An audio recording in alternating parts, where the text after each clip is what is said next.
Hi, hello mga kamamshi. Ngayon naman ay magluluto ako ng menudo. Una, i-marinate muna natin ang baboy at atay. Maglagay ng konting bawang, konting sibuyas, kamatis, paminta, toyo, suka, tomato paste at butter. Haluin at i-marinate sa loob ng 5 minutes at iset aside.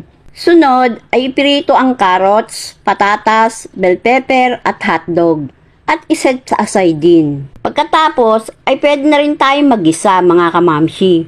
Maglagay tayo ng bawang, sibuyas at minarinate nating baboy at atay. Haluin, takpan ng ilang minuto. Pagkatapos ay maglagay ng isang basong tubig. Takpan ulit at hintayin lumambot ang karne. Pag malambot na ang karne, ilagay na natin ang green peas. Takpan ulit. Pag malambot na ang green peas, ilagay na ang carrots, patatas, hotdog, bell pepper, tomato sauce, haluin at takpan. Pag kumulo na, ilagay na ang pasas, rino, pampalasa, asukal, haluin lang saglit at pwede nang patayin ang apoy. Luto na ang menudo. Ready to serve na. Tara, kain na po tayo.